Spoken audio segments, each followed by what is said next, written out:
On this week's Gridiron Report, we have the NFL free agency beginning. Michigan State wins the regular season Big Ten outright title. And finally, the Red Wings may be dead. Let's get into it.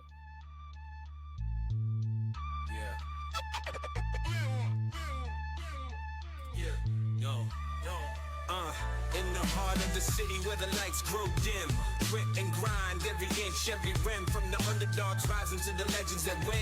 It's the Gridiron Report, let the games begin. Every highlight's a journey, roads paved with fire, sweat, tears, and hustle that never expire. From the rookies on the rise to the old hands retire. Gridiron is the place for fans to conspire. Hustle on blast, beats thundering loud. Champions are born from the roar of the crowd. The Gridiron Report, where the stories are proud. Tune in, bring the heat, make the fandom. Welcome to the Gridiron Report, your Lions First All Detroit Sports podcast. Today is Wednesday, March 11th, and we have some pod news. We mentioned last week that we're working on getting some video to go along with the audio.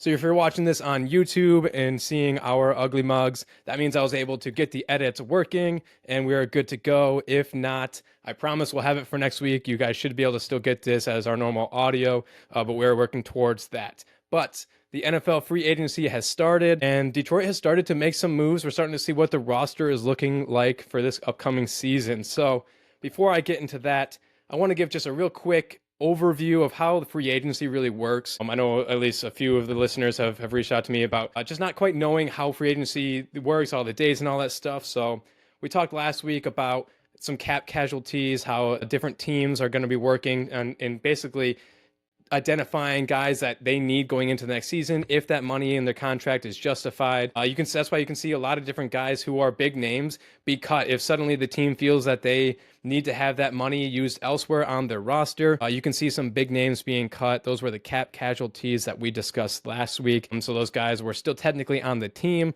but as the free agency began, they were going to be released by their team. So that all happened last week.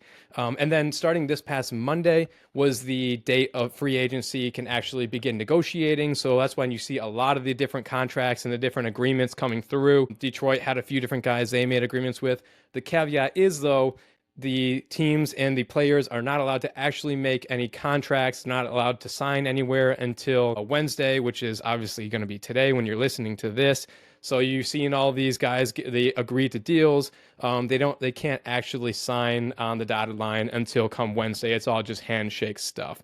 So leading up to this, a few different things we saw for the Lions. First and foremost, going in chronological order, we saw Carlton Davis, who was the Detroit Lions cornerback for last year. We start seeing some reports coming out that he was looking to get paid somewhere in the $15 million a year range. Detroit was kind of hesitant. They were only in about the $12 million range. So a little bit of distance there. Kyle's going to go over in a minute where that ended up falling. But going into this past week, Carlton Davis and Detroit Lions were a little bit on separate sides. Continuing forward, then we released Zadarius Smith from the team. Obviously, Zadarius is the trade deadline acquisition that we got from the Browns this past year. He was supposed to be the guy to take us over the top, trying to make up some of that ground that Aiden Hutchinson left and that fill that void a little bit. I have a little note on him when we get into the kind of what's happened since Monday. Outside of those two guys, the Detroit Lions have re-signed Marcus Davenport and Derek Barnes.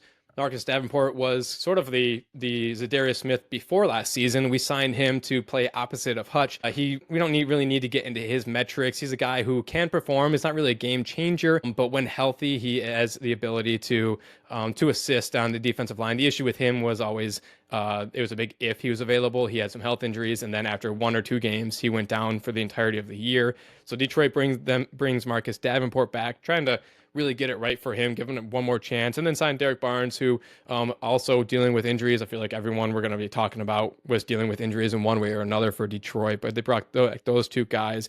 They played a combined 5 games in 2024. Davenport played 6 games in the past 2 seasons. So again, a lot of injury concerns, but those are the 2 guys that Detroit decided that they were worthy of the money and they were going to be moving forward with them on the defensive side. Kyle, you want to go into what we've kind of done since Monday? For sure. Yeah, since Monday. And I mean, Monday, I think just if you take a step back and just look at the entirety of the NFL, What a crazy deadline it was. I It almost was said awesome. trade deadline, but yeah, just a crazy start to the NFL season. Just guys flying around, going every which way. I thought it was awesome, and we were talking about it, Tyler. It feels like in years past there wasn't quite this much noise, and this might be just recency bias because it literally just happened. But yeah, like Twitter crashed for like, I don't know, 20 minutes or a half hour, and in that half hour we probably missed like, I don't know, 20 different deals being, worked on in the NFL. So it was pretty crazy. And, the biggest deal for the Lions, bringing in cornerback DJ Reed, 3-year deal, $48 million, which is, about $4 million per year, cheaper than Carlton Davis. So I think that, they are similar in some ways. They're both 28 years old. DJ Reed 28. So right in the prime of his career. Spent his first 2 years at San Francisco, 2 with Seattle, and now then 3 with the Jets before coming over to Detroit. So just looking at the numbers real quick, just looking at comparing DJ Reed, better passer rating against 80.4 versus 83.3. Looking at comparing him to Carlton Davis there, he actually forced more tight window throws than Sauce Gardner, 37.3 versus 35.3. So that's always great to see when you're compared to Sauce Gardner, who probably had a down year but still is touted as one of the best corners in the league. And similar targets as well, 59 for Reed, 51 for Sauce last year. So we're looking at that sample size. So yeah, I like the signing overall. You look at the Lions and kind of what they do, what schemes they're running on defense. They run a lot of cover one, a lot of man, which asks a ton from their cornerbacks. Running that on about 34% of snaps, and since the year 2022.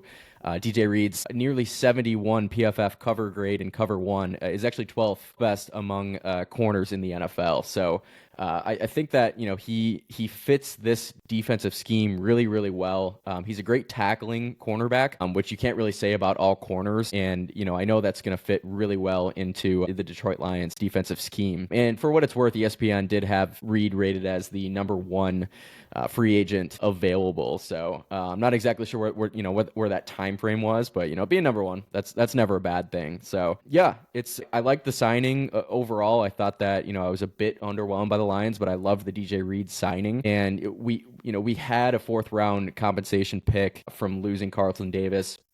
That actually was forfeited when we signed DJ Reed, but we still have that 3rd rounder coming in from losing Aaron Glenn. So not all is lost there. But yeah, like I said, I think overall we were probably expecting the Lions to make a little more of a splash. There was some big time names out there, and it seemed like they went elsewhere. I'm looking at Josh Sweat in particular. The Lions, I think they have some holes and they could have filled them, and I thought they probably could have made a bigger splash. But I'm not here to second guess Brad Holmes or the Detroit Lions organization there. But Tyler, just kind of curious for you, is there anyone else that you would like to see the Lions add? We've lost quite a few guys. They're already signed with teams or going to sign with teams tomorrow. But anyone else on your radar?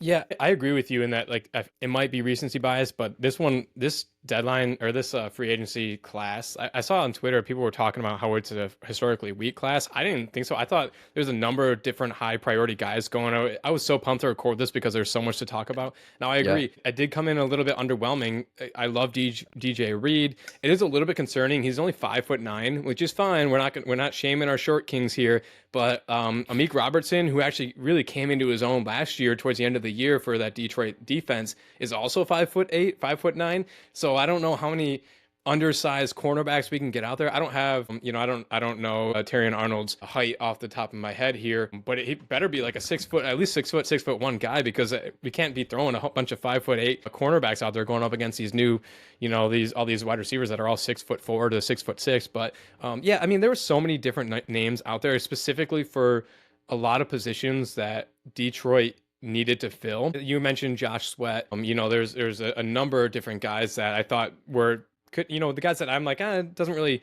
move the bell or move the needle one way or another, but like would fill a need. And they just didn't really do anything. Now, like we said, this was only the period in which like they can come to agreements. They can't actually sign until you're listening to this now, Wednesday morning. So there might be some deals that are coming out, and more deals can still, be put in play. We can also trade for some guys and move forward that way. So it was underwhelming, but like you said, Brad Holmes has done nothing but forced us to trust him. Everybody, when we drafted Jahmyr Gibbs, was like, what the hell? Like, Jalen Carter's still on the board. What are we doing here? And then, what, topping that with the linebacker pick, there's two bad, quote unquote value spots or value positions. And look at that. They're a leader on the offense, leader on the defense. So he's definitely earned the right there, but we definitely still have holes. So I don't know exactly who I'd want who to add. You have guys like the Giants, Aziz Ojulari, who was rumored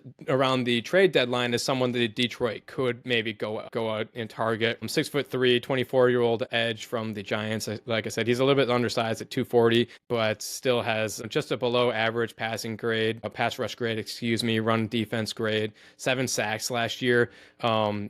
Has kind of battled a little bit of injuries, so it's someone that maybe won't be targeted because of that. But I thought maybe he could be someone that we can still look at from the free agency class. I think the other side, you gotta still fortify your front seven and or front five on each side. You look at the other teams in the NFC North, which, just as a side note, I think NFC North is going to be historically good. I mean, we were historically good as a group last year. I think they're going to be even better this upcoming year. You look at all the Bears, the Packers, the Vikings, all three of them fortified their front five on each side. They're building the trenches exactly like we kind of need to. If we could sign Aziz Ojulari or like another defensive lineman, and then we also need to adjust the offensive lineman. So I think if you can sign someone like Aziz and then re-sign Kevin Zeitler, at the recording of this, I don't think Zeitler has been offered an extension yet. I don't think he's gone anywhere yet. So like someone like Kevin Zeitler, I think he's old, 34, 35 years old, but still is playing really well. I had a really good season for Detroit. I think if you can do one of those two and then, target some things in the draft, we'll get to that in a few minutes. But I think if you can make I need two more moves. I need a move on the defensive line and a move on the offensive line, and then I'll be happy. What about you? Yeah, I'm kind of with you too. And I just checked, and yeah, at the time of recording, Kevin Zeitler still has not signed anywhere, not pledged that he's going to sign anywhere. A few places are saying the Vikings are eyeing him. I agree. I think re-signing him, it's a good move. He had a great season. He is older, 35, turning 36 in March. Or he just turned 35.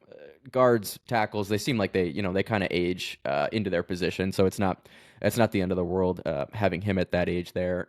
But yeah, for me, make a splash, make a trade. I mean, I'm looking at Trey Hendrickson. I need him in Honolulu Blue. I think you can get it done. If you got to throw, for me, it's like throwing that late second round pick is difficult, but I'm picturing Trey Hendrickson on one side of the ball and Aiden Hutchinson on the other side of the ball, and like just it's unlimited sacks and pressures. And so I think that if they want to make the biggest splash possible and set them up for success right now, Trey Hendrickson is a great move. But yeah, re-signing Kevin Zeitler, I think taking a D tackle in the draft, maybe an edge as well. And actually, I think that's probably a really good transition, Tyler. See what I did there? We actually have a listener voicemail that is pretty much asked about the draft, about the Lions. So I think it'd probably be a good time for us to play that right now. Yeah, let's jump into it. Hey, this is Keith D from Ann Arbor, 53137. Just wanted to make a comment about the NFLPA grade you guys talked about. I was actually surprised with them getting a B in the middle of the pack. Was super happy with Dan Campbell getting the grade he got, but I was a little bit surprised with the B for the overall organization. I think a question that was posed by John from Midland, for me, it's a no-brainer. You take the Lions winning any Super Bowl, whether that's paired with any other victory by any other team. You got to go with the Lions. They just need to get that Super Bowl victory under their belt. And I would ask you guys, who we going with in the first round for the draft, for the Detroit Lions draft, and glad to hear that the Lafayette Coney Island is back in business. Talk to you later. Bye. All right, thanks for the call, Keith. Yeah, if you guys haven't listened to last week's episode, we had a listener voicemail who called in talking about whether we would rather have a Lions Super Bowl and a Michigan State championship, or a three-peat from the Detroit Pistons. Kyle and I were both pretty much on the same side. We did see the value in a three-peat for in the NBA, how that gives you a little bit of a dynasty. But I agree with Keith in that, like, the Super Bowl, even without the Spartan victory, it's very close. I think we're both leaning Super Bowl there. But the other thing we talked about during that last week's episode was the NFLPA survey that was put out. So if you haven't listened to that one or reviewed or looked at that survey, take a moment to look at that. The Lions really kind of were in the middle of the pack with a B. I think they were 14th out of 32, which was surprising to us as well. Obviously, Keith said he was kind of surprised at that. Detroit, like we said in last week's episode, we carry ourselves as a top 5 team. We are a top 5 Super Bowl contending team. We have to act like it. A few of the grades that were super high were, head coach with Dan Campbell, obviously. I think we did pretty well in a few different other areas, but a few of the areas were a little bit lower, and areas that we kind of just can throw some money at essentially and fix. And that was the strength and conditioning room, the Ford Field being a little bit outdated, stuff like that. So I agree with Keith in that where B was a little bit surprising. I think we should have been a little bit better, and hopefully the franchise sees that as well, and they probably, hopefully, kind of assume the same thing, and they can look at that and make some changes for next year. As far as the draft, though, looking forward, it's a great timing for the call because of this being the free agency episode. I just mentioned, like, I need 2 more moves during free agency. I technically, throughout this season or this offseason, I need 3 moves made. I need to shore up the offensive line, whether that's getting an extra starter to replace someone like Graham Glasgow, who really struggled last year, or just some depth. I need another defensive line, as in an edge rusher. Preferably, that's someone that I would like to get a star. Everyone wants to see the defensive edge rushing stars. I mean, those are the guys that puts butts in seats. And then the third position that I need addressed in this offseason is the defensive tackle. I need those 3 positions identified and addressed during this offseason. Now, I just mentioned you can do the offensive line and defensive edge via free agency. I think that's probably going to be the best route forward, and that would leave your defensive tackle from the draft. I think that's probably the most likely way forward, just because of where we're falling. We're going to be at pick 28 in this draft. There's going to be some edge guys there, but they're not going to be game changers, as we've seen, that you can get on the open market right now, like guys like Montez Sweat, and even though we didn't end up getting Sweat, guys like that. I'm looking at like Derek Harmon, who at one point played for Michigan State, ended up leaving because of NIL deals and went over and played in Oregon, had a fantastic season with Oregon. He's a defensive tackle that should be there around 28. Mike Green, an edge, he might be there. He's had some on-field, off-field issues, but there's a real chance that he slides to Detroit at 28. So if that's the case, then you can address edge at the draft. It's really just those 3 positions: offensive line, interior defensive line, and defensive edge that I need addressed before we start next year. However you see fit, whether it's, again, two via free agency, 1 via the draft, 1 free agency, 2 via the draft, however you want to do it. That's what I'm thinking. What about you? Yeah, I'm pretty much with you, Tyler. And just quick shout out, Keith from Ann Arbor. Giving a shout out to John from Midland. I love seeing our voicemail universe kind of coming together there. So yeah, appreciate the call and the voicemail there, Keith. And yeah, I'm with you. This Lions team clearly has some holes that they need to fill. Whether that's free agency, whether that's in the draft, it's got to happen, right? Whether potential trades. So I think, yeah, at that number 28 pick, I mean, it makes a lot of sense to go with either an edge rusher or a defensive tackle. As you said, yeah, the edge, the game-changing edge rushers are probably going, top 5, top 10. Yeah. But that's not to say that you can't get, a really good player. I have seen, you mentioned Mike Green. I have seen him mocked a little bit early. So yeah, if he falls to 28, you mentioned some, on off-field issues. If he falls, he is a hell of a player.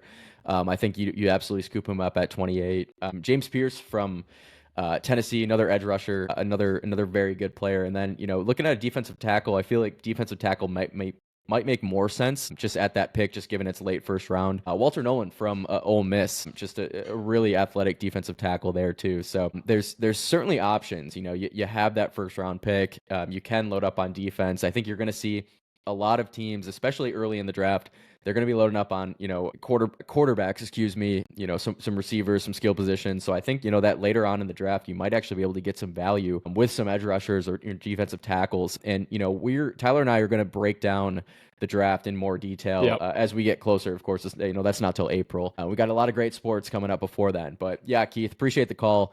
I'm really looking forward to seeing what these Lions do in the next couple of days to really fill some of these voids.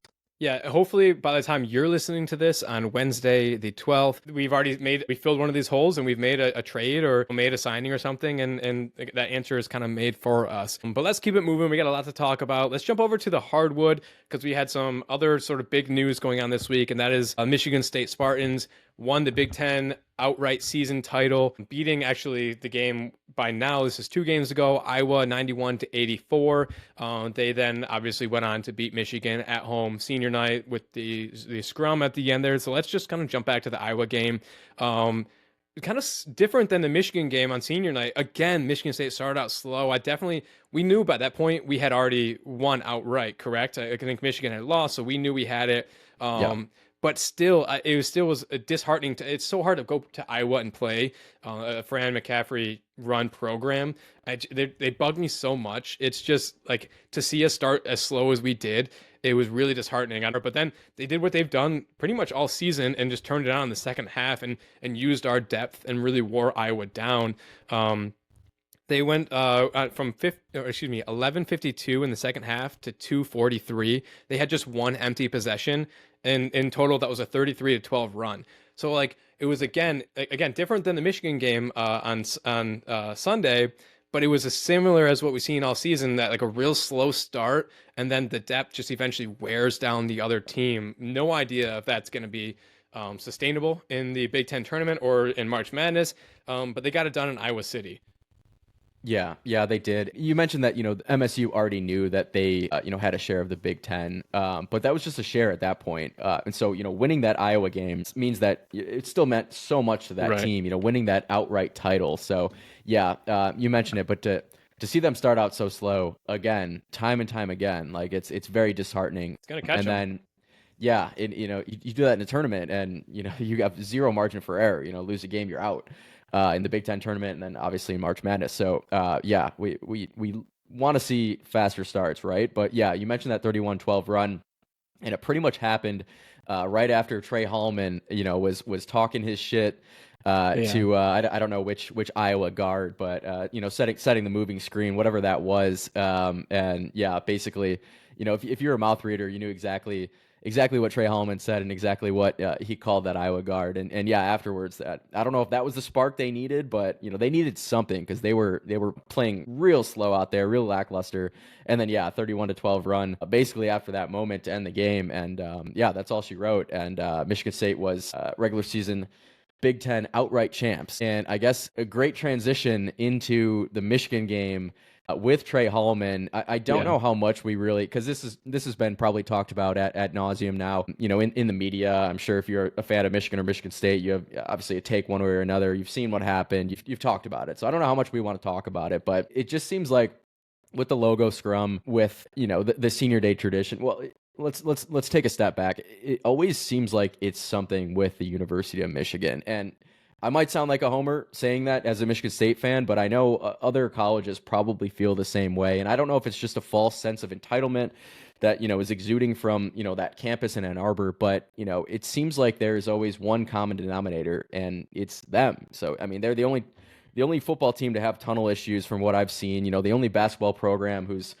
coaches, throwing multiple punches. And I know that's not really fair to Dusty May. Obviously, I'm talking about Juwan Howard. So this is a completely different coaching staff. But the point does stand that, it almost seems like it is some kind of culture problem. And I do think that those freshmen, they knew what they were doing. And, U of M, you basically get your ass kicked for 40 minutes on MSU's senior night. And then you want to be snide and, stand right at midcourt, literally feet or inches away from, this beautiful senior day tradition. And I give a lot of credit to Trey Hallman. He's a leader of the team. He's a captain. He's not a senior, but, he's been around. And yeah, I loved what he did. He stood on business. And I think that's the spark that you need, taking another step back, not really talking about Michigan anymore, but that's a spark you need out of a player, out of one of your leaders. And I think it's going to go a long way come March.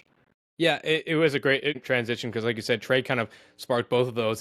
I tweeted out, like, I haven't seen this kind of like like fuck you attitude since like Derek Nix and you know Yeah. Draymond Green and Brandon Dawson. Like for years, I feel like in like just our group chat and like talking on Spartan Twitter and stuff, like we've been such a soft team and we've had this streak of barely squeaking into the tournament and you know just kind of being soft. So it's nice to see that. But yeah, going into the Michigan game, Michigan State obviously won 79-62. The first half was complete dominance by the Spartans. I mean, everything they were doing, we were just talking about it. Like, we never wanted that game to end just because it was so much fun. It really kind of got cold. Michigan did kind of start to get their offense going a little bit in the second half. But at the end of the day, Michigan State held Michigan to shooting just 12% from three, really outside of Vlad, let me just check real quick to see how many points and Vlad ended up finishing with. He finished with 29 points. I think he had 29. 29 and 6 rebounds, 3 steals. I mean, it was the Vlad show. We talked a lot last time Michigan State played Michigan about Danny Wolf.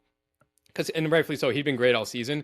But like Vlad is, I think the offense needs to run through that guy. He needs to be fantastic in order for them to win. And they started to get it going a little bit in the second half. They actually ended up outscoring Michigan State in the second half. I think like 32-29 or something. So it was close, but Michigan State had built up the lead in the first half.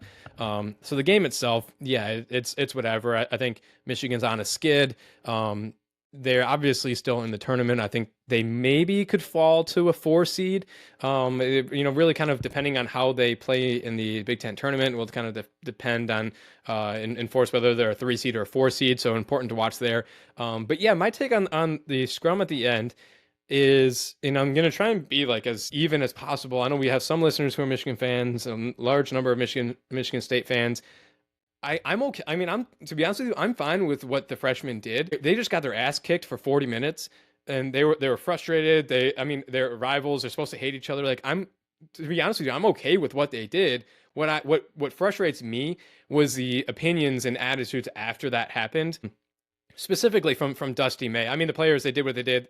I haven't really heard much of talk from the players. I haven't seen any interviews or anything with them. But obviously, they asked Dusty May about it after the game. And Dusty basically, during the post-game conference, he had said he really sat on that fence really well. He said, like, I don't know exactly what tradition that was, but if it was a tradition, they deserve the right to do it. But also, I don't know any tradition like that, but they deserve it. So he really was just going back and forth, really not taking any stand. And then after it, he then had another interview and they asked him about it. And he basically came out and said, like, yeah, no, I don't know what interview or what tradition that was. Like, I don't know all the traditions in the Big Ten. And then he also admitted that he played Michigan State in like 97 or something like that back in the day. He was an assistant coach at Eastern Michigan. He said his players didn't know the tradition, but Fat Brooks, who is all name team in college basketball. I mean, and that's PHAT Brooks. He's from Grand Rapids. Like if you grew, if you watch Michigan State basketball, you know the tradition. It's one of the best traditions in college sports. So to say like Fat didn't know the tradition, for Dusty May, who was played at Indiana, was an assistant, to say he didn't know the tradition, I think it's just bullshit. And again, I'm fine with the players doing that. You got your ass kicked. You're supposed to be rivals. You want to, poke the bear a little bit. That's fine. The dust up is fine. Trey, like you said, stood on business. I'm okay with it. But then stand by your fucking guys, grab your nuts, and have some conviction, Dusty May, and be like, yeah, it's bullshit that they took 20 minutes at the end of the game to do their tradition. If that's a stance you're gonna take and back your players. Don't do this wishy-washy, well, I don't really know of all the traditions in the Big Ten. Well, you probably fucking do, because you coached at Eastern Michigan and you went to Indiana, and so that's really all I'll say about it. Is like most of my grievance comes with Dusty May. I'm fine with the players doing it. If it was Michigan State guys doing it, I probably would be like, yeah, fuck it, stand right there and disrupt it a little bit. We're rivals. We're supposed to hate each other. But neither here nor there. It's over and done with. Like you said, it's been talked ad nauseum by a number of different outlets on social media, so we don't need to continue to beat that horse. But Michigan State will be playing on Friday. I believe the winner of Oregon, Penn State in the Big Ten champion tournament, and then we will obviously have selection Sunday. So by this time next week, we will know who and where we will be playing and what the result were of the Big Ten tournament. So any final notes on college hoops before we move on? Just you mentioned winner of Oregon, and I believe it's winner of Oregon and Indiana is who we're playing, right? Is that what it is? Okay. Yeah, but Friday. Just one more thing. This is the best time of the year.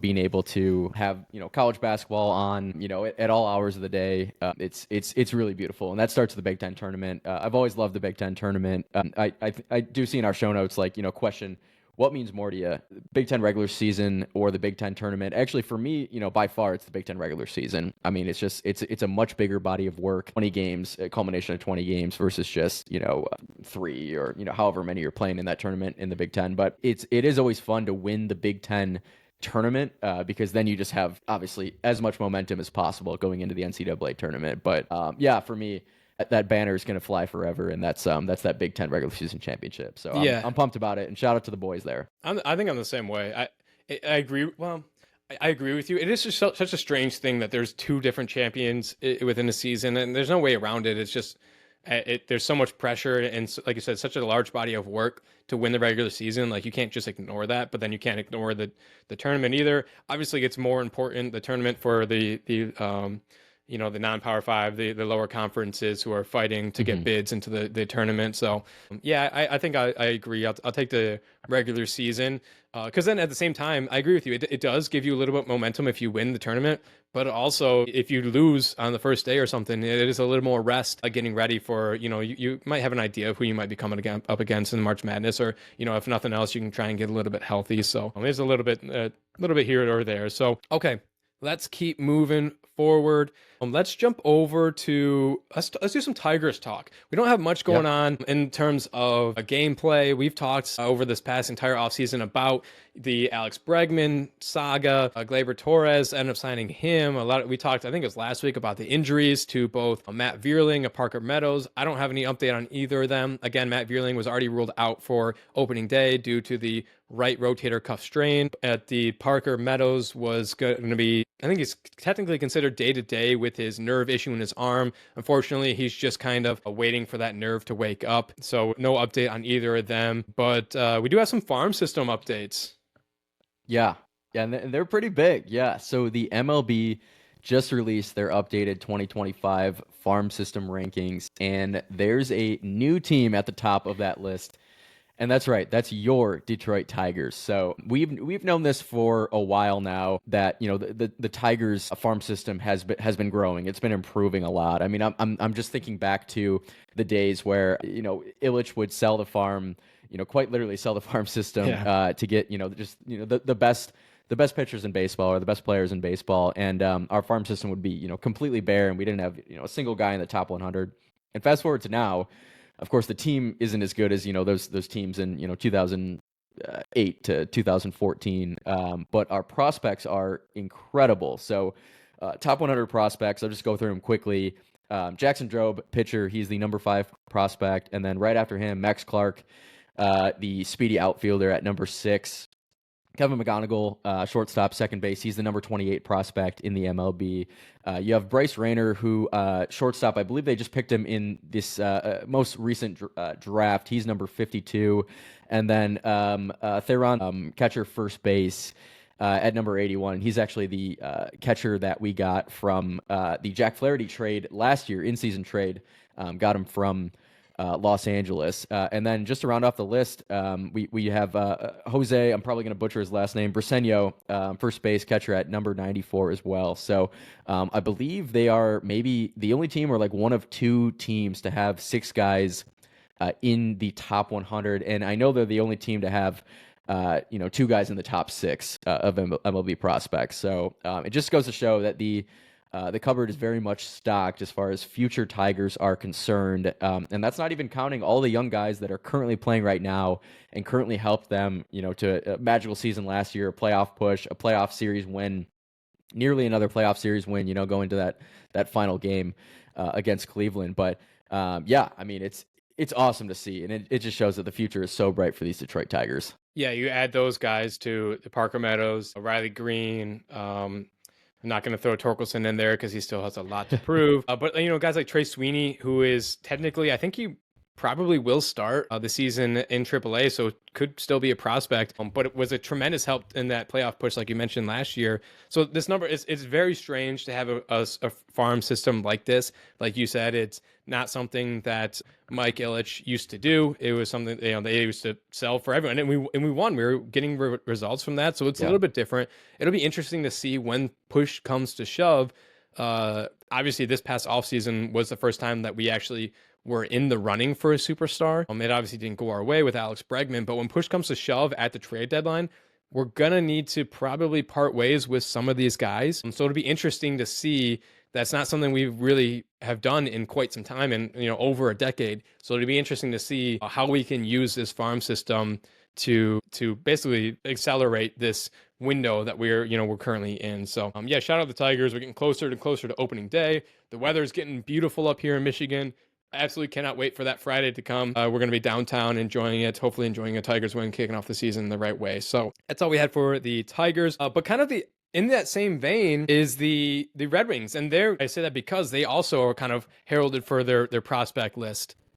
So the Detroit Red Wings, who also have a deep prospect pool. Obviously, the NHL trade deadline was last week. We alluded to it a little bit in last week's episode. A lot of fans were hoping that Steve Yzerman would be making at least a few moves in order to push towards this playoff run. Only ended up making one move, which left fans a little bit frustrated. We traded, at this point, kind of long-term Red Wing Joe Veleno for Peter Mrazek, who obviously spent a decent amount of time here in Detroit before, and Craig Smith. Yeah, and I was completely underwhelmed. We talked about being a little underwhelmed with the signings that the Lions are making. I was completely underwhelmed with what the Red Wings did, or the lack of anything in terms of trades at the trade deadline. Yeah, getting Peter Mrazek, an old, in my opinion, washed goalie. He's not even having a good season. It'd be one thing if maybe he had an uptick, but he's really not having a good season. You get Craig Smith as well, who's I don't know, third, fourth liner. So basically didn't make any moves. And for a team that is just, they were floundering before the deadline. They had, at that point lost like 2 or 3 straight. Need to right the ship. Clearly need, additions, in my opinion, additions to, the defense. And yeah, Yzerman basically did nothing. I was, not a fan of that Peter Mrazek and Craig Smith trade. And now fast forward 3 or 4 more games and the Red Wings are dead and they have broken me. And yeah, 6 straight losses. And last night hurt so fucking much. The Ottawa Senators game. I mean, talk about a frustrating game. It seemed like the Red Wings were always in the right position. They were playing really well. They were skating hard, getting good shots. I'm pretty sure DeBrincat had a career high in shots on goal. He had like 10, maybe more. I know it was 10, at least midway through the third period. So he might have got another 1 or 2 in there. The Wings outshot Ottawa. I think they finished with 49 or 50 shots to Ottawa's 20 or whatever. Give up a late goal on a power play, or I should say a penalty kill, a power play for the Senators, where I don't even know what the PK was doing. Just a horrendous team effort. Give up just the easiest goal possible, and then just icing on top of the fucking cake that is this season. The Red Wings score a goal, and it doesn't count because it was about a half second after the buzzer goes off at the end of the game. And I mean, my jaw was on the floor. I'm like, oh my God, they just scored. No, they didn't. To the naked eye, I'm like, I think that might have been late. But yeah, looking at the replay, it was clearly late, at least a half second, maybe a full second late. But still, to score right at the buzzer there, just to absolutely rip my heart out. Yeah, 6 straight losses. They're quickly falling out of any kind of contention in the wild card. You can't just rip off 6 straight like this. It's such a pivotal point in the season. It's March 11th as we're recording this, publishing on March 12th. I'm not going to say that they're completely eliminated. Obviously, they still have a chance. They have to start ripping off some wins, but I don't know. I think they're dead. I don't know how you can come back from that Ottawa loss. I mean, it was just it was horrendous. So yeah, I mean I just needed to get that off my chest, Ty. I mean, I agree with you. I'm just pulling up. I saw something on Twitter about the Red Wings and how they've kind of gone through this past like 5 years in a row. I don't know if I can pull it up here live on air, but it's the same shit. It's the same shit every year. Like literally this, I feel like it's Groundhog Day, Tyler. This happened last year. Like they start off the season slow. They hit their stride in December and January. They start ripping off some games. They're in playoff contention, and then come literally mid-February. I'm not kidding. It's almost to the date that this happened last year as well. They just go on a huge losing streak. They dig themselves another massive hole, and I know what's going to happen. They're going to start winning some games because they are actually skating hard, and they have good players. They're going to rip off some wins. They're going to get close to the playoffs, and I guarantee they don't make it again. And it's the same shit, different year. It's horrendous. Yeah. So I have a few different thoughts. One, I'm seeing this. I've been very transparent on the podcast and on Twitter and in my sports writing for Piston Powered and Champaign Athletics. I'm not the biggest hockey head. I watch the Wings. I follow, when we're in playoff push, I do all that stuff. I'm not super knowledgeable about that, but watching guys like you and other writers with Champaign Athletics who are just huge hockey guys, and just watching your heart just get ripped out of your chest again, it's absolutely brutal. It's going back to the deadline. I agree with you. We all wanted something. We wanted something to be done. We've seen this before. We just talked about how good of a pipeline, the Tigers have. It'll be interesting to see if they can decide to dip into that pipeline and make some moves and shore up the actual big league club. Obviously, the Red Wings are choosing not to do that. Steve Yzerman has really never done what fans want him to do. He always does his own thing. And I'll get to that in a second in the deadline there. But the icing on the cake was that the guy who scored what ended up being the game-winning goal was Dylan Cousins for Ottawa, who obviously just recently came from Buffalo. He was traded at the deadline. Dylan Cousins was somebody that everyone in Detroit wanted Stevie Y to go target. So then to be scored on and essentially lose the game from a Dylan Cousins goal, and when we were the team that should have had him in the first place, was just, salt in the wound. It's crazy because we are on this historic streak again. Like you said, I was trying to pull it up because it was so insane that it's like the third year in a row where we've gotten hot and then just basically come crashing down to earth, and then we've gotten hot to end the season again. But it's actually insane. It's going through. It's frustrating because, like last night, actually, like you said, we're playing well. We were just being goalied. Like this guy, the goalies we're going up against are playing out of their minds. It's frustrating for me as a quote unquote casual fan, because I feel like that I just watched that happen in the Four Nations as well with the U.S. against Canada. Like Binnington out of nowhere was standing on his head and Detroit couldn't, or the United States couldn't score. Now it's happening to Detroit. So it's really frustrating. I hope they right the ship. I hope they can figure it out. Now I will say that same streak, that the stat I found on Twitter that I was looking for again, it did give me a little bit of hope because we were that close to making the playoffs last year. Like I was looking at the dates, and like you said, it literally is almost like a year, exactly year later. I think the last of our skid last year ended up like March 16th, and then obviously we end up pushing and almost making the playoffs. So that gives me a little bit of hope that like we right this ship, we might still be able to make a move and do that playoff push. But I'll say this, if you guys are listening to this on Wednesday, Detroit, the Red Wings are playing Buffalo tonight. Obviously, Dylan Cousins' old team, they sold at the trade deadline. If Detroit does not absolutely pound the Buffalo Sabres, then I think you can wave the flag. You can bring up the young kids from Grand Rapids, toss the towel on the season, try and get these guys that Yzerman refuses to part ways with, get them some actual NHL action, and look towards next year. If we can pound Buffalo like we should, then I think we're still in that. So it'll be really interesting down the stretch there. But I do have one thing, you vented to me into the audience. It's my turn to vent a little bit. I kind of saw the NHL deadline from a different angle. Like I said, I was quote unquote more of a casual, and I was obviously frustrated that we didn't make a move too. But was really frustrating to me was the the gatekeeping from like NHL fandom from actual fans. Now I saw this a majority from Red Wings fans, so I don't want to put them all in that same box. It happened all across the NHL. But it was so much arguing going back and forth between people that quote unquote are casuals like myself who want to see something. It's been 8 years since we've been in the playoffs. Steve Yzerman we've only sniffed the playoff really like once.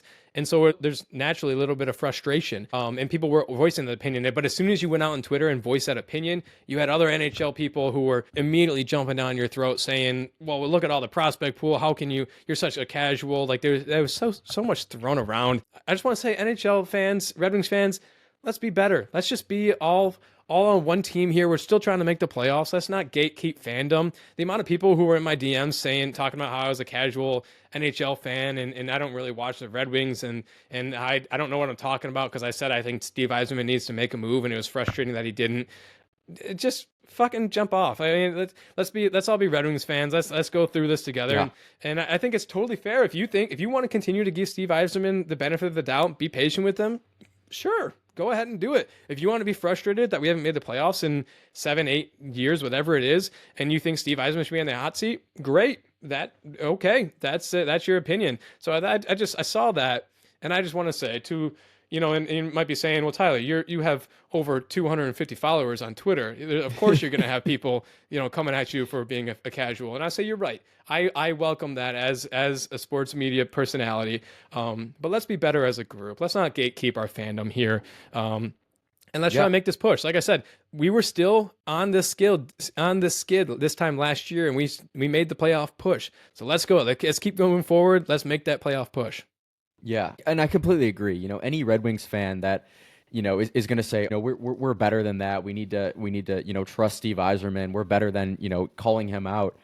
Buddy, anyone who says that, we haven't made the playoffs in 10 years. Like, we are well within our rights to be a little frustrated. We expect a lot out of this franchise. I mean, it's one of the most heralded franchises in all of hockey. And yeah, we expect more. And I think, like I said, well within our rights to expect more and to be a little pissed off. So yeah, anyone who says otherwise, I mean, get off your high horse, man. But yeah, I mean, I guess pivoting a little bit, because yeah, the Red Wings, they've clearly broken my heart, and I'm a little bit bitter. Let's get a little happy now. Let's talk about the Pistons. As we're recording right now, the Pistons are currently playing the Wizards.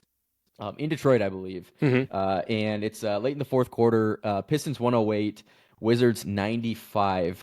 Cade Cunningham is working on a triple-double right now. I don't know if he'll get it. There's only about 3 minutes left in the game, but he has 25 points, 8 rebounds, and 9 assists. A couple other guys that I'm just seeing. Jalen Duren, 15 points on 7 for 11 shooting. I mean, that guy is just so fucking good. I love what I see about from Jalen Duren. And then Malik Beasley is 4 of 6 from 3. So no surprises there. Pistons, of course, picked up a big win a couple days ago playing the Blazers. That might have even been last night or the night before. I'm getting my days mixed up. But yeah, so I'm potentially going on a 2-game win streak after a very hard-fought loss at the hands of Golden State. At Golden State, where I thought that, I mean, it was an absolute dogfight, and I think there was about 20 lead changes. Fantastic game. Loved how they played. We'll never throw around, oh, that was a good loss, whatever, but that actually was a good loss. So yeah, love how they're playing, and it looks like they're about to get another dub, which is great. It's funny that you transitioned that way, because I was about to transition the same way about, let's jump from a team that's breaking our heart to, and couldn't be more cold, to the hottest team in all of sports. So I'm glad we transitioned that way. Yeah. I agree with you. That Golden State game was brutal to watch for me, just because Golden State is so hot. I think they're 13-2, and we had that game. Yeah. It was, of all people, Draymond Green, who hit a 3 as a dagger. And as much as we love Cade Cunningham, we are a Cade Cunningham podcast. Cade may or may not, we have no way to confirm or deny that he's a listener of this show. For all he has done for the city, that man loves turning the ball over in high pressure times and periods at the end of games. And as soon as Draymond hit that 3-pointer, Cade took the ball up the court and then immediately turned it over. We were up 108-107, I think, with 45 seconds left. And then we ended up losing 114-110 or 116-110 or something like that. So they went on a streak and a run with 45 seconds left, and it started with Draymond Green 3 and then Cade turning it over. So that one was a brutal loss, like you said. But this game against Washington, like you said, Cade working on a triple-double. Jalen Duren just playing out of his mind over the last really 30 games. And we'll, like you mentioned with the draft breakdown in a future show, in a future episode, we will break down the extensions, the Pistons options this offseason.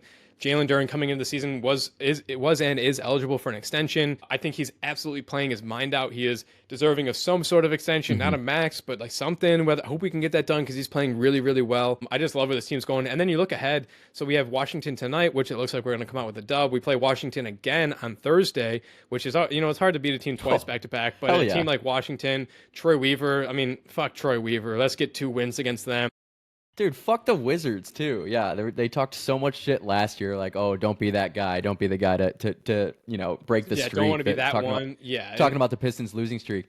Fuck you guys. You guys are so ass. 13-50. Get out of here. Yeah, so we have back-to-backs against Washington. Oklahoma City is obviously going to be a tough one.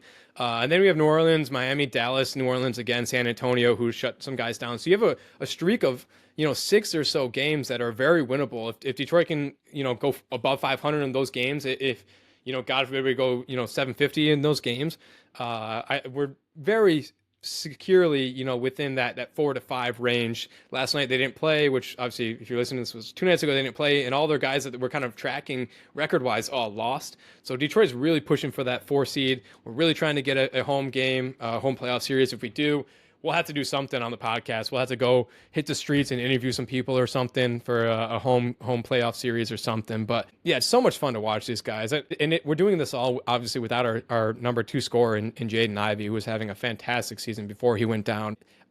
He obviously had a very similar injury to Hutchinson. When Hutch went down, they were saying, oh, he'll be back for the Super Bowl. He was never coming back for the Super Bowl. Like, that was all smoke and mirrors, just giving some people some optimism. They're saying the same thing about Jaden Ivey. When he went down, they were saying, like, oh, we make a playoff push, like, he could come back this year. I don't think he's going to. Let's just be honest. It's really difficult to come back that quickly in such a neat, if this was baseball or something, you probably can come back from that. It's such a high impact sport like basketball. I don't see him coming back, but like adding Dennis Schroeder has done wonders for this team. So yeah, I love what the boys are doing downtown there at LCA. Let's keep it going. We only have about less than a quarter of the season remaining, about 20 games left. So let's keep it going for the boys. Yeah, and just one more point there, just some housekeeping there. Regardless of where the Pistons end up, I mean, obviously they're tracking very well towards being a playoff team. But if they're the 4 seed, the 5 seed, the 6 seed, I think those are the 3 very likely outcomes. No matter what, they're still going to have home playoff games, right? So if they're the 4 seed, they're obviously home court advantage. Four home games in a 7-game series. But regardless, we're going to see some games at LCA. So yeah, and to your point, Ty, we got to do something big. I think the whole city of Detroit's going to be behind that team, and it's going to be awesome to witness. So super pumped there. Anything else, Pistons? I know I just had one more college hockey thing. No more Pistons. Jump into some college hockey. Yeah, so just real quick. MSU hockey. Of course, the Big Ten hockey tournament's going on right now, which is always a fun one. I feel like this is a really prestigious conference. There's a lot of good teams, and I think this year more than any other year, there's just a ton of good talent. I'm looking at like Ohio State and Penn State, who in years past, I wouldn't really consider them, major hockey schools. And they're both top 10, ish teams in the country. So yeah, this tournament's awesome. So Michigan State hockey, they play Notre Dame this weekend in the semifinals of the Big Ten hockey tournament. It's a 3-game series, and the winner will move on to play the winner of OSU and Penn State. So wishing the boys good luck there. They are currently the number 2 team in the nation, so this is some really good momentum, potentially getting picked up before the NCAA tournament and the Frozen Four. So hoping for a deep run, and that kind of starts here with some momentum. Yeah, and not to get too much in the weeds, I don't know how many active college hockey fans, watchers of our show we have, but I know it's crazy they're doing all this without Red Savage. Michigan State's essentially one of their best players on the roster. Was shut down for the season a month or two ago now. And then the other note I had, that former Michigan State player, number 2 overall draft pick for the Chicago Blackhawks. I'm not even going to try and say his name. I don't know if you know Artie. It's a tough one, isn't it? It's Artie something. I'm not even going to try. He got his NHL debut last night for the Blackhawks. So shout out him. Again, he was the 2nd overall draft pick last year. Artie, former Michigan State Spartan. So shout out to him. It's a great time of year. It's a great time of year for college sports. Great time of year for charging towards opening day. We have St. Patrick's Day this weekend. But let's wrap up the show. We have Grid of the Week. I realize in our show notes, neither one of us filled out our Grid of the Week. So we're going to do this a little bit on the fly. But just taking a second to think about it while you were updating the viewers on the college hockey tournament. Mine's easy this week. I got to go Tom Izzo. Tom Izzo, the Big Ten Coach of the Year, is just announced today. He is actually the Big Ten Coach of the Year, leading the Spartans to their 11th Big Ten outright regular season championship. Obviously, he's going for another tournament championship that will be added there. It's pretty obvious that Rick Pitino for St. John's is going to win Coach of the Year nationally. But Tom Izzo is absolutely up there. I haven't seen any sports books or anything if you can bet on it, but Tom Izzo is definitely top 3 in that voting for a team that is not star-studded. Obviously they don't shoot the 3-ball well. We've spent plenty of time talking about them. Tom Izzo has done a fantastic job letting this team figure out, what everyone's role is, and not trying to force narrowing down the lineup and making sure that, we're playing 10 deep, 11 deep, which is not really heard of in college basketball and basketball really in general. So shout out Tom Izzo. Grid of the Week, you got to be. Yeah, love that. Love Tom. I mean, he's a legend. You know, he's in year 30 now of coaching at Michigan State, and he's proven that he's still got it. I think it was a presser after the March Madness loss last year, in I think the round of 32, and he basically said, I'm going to get back to having deep runs in this tournament, or I'm going to die trying. Yeah. He's certainly standing on business right now. Yeah, just fantastic. Big Ten Coach of the Year. I mean, to win in an expanded Big Ten, you got 18 teams to win this league, and not only just win, but win outright. And not only win outright, but win by 3 games. A 3-game margin is almost unheard of. When a lot of seasons you're sharing with someone else. So just to have these boys in a preseason where they were unranked and there was not very high expectations. They were picked to 6th in the Big Ten in the preseason. Just that quick turnaround.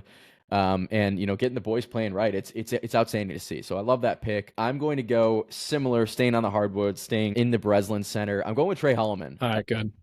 Dog, between what he did, and we talked about it already, but between what he did in the Iowa game to ignite the team and win that Big Ten outright, and then of course, again, we talked about it, but standing on absolute business.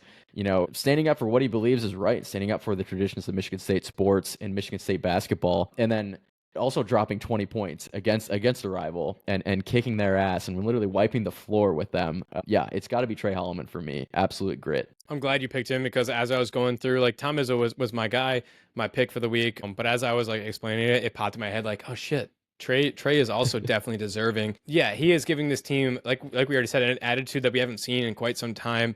And he's also winning us games. I mean, he literally won the Maryland game. Like you said, he had 20 points the other day.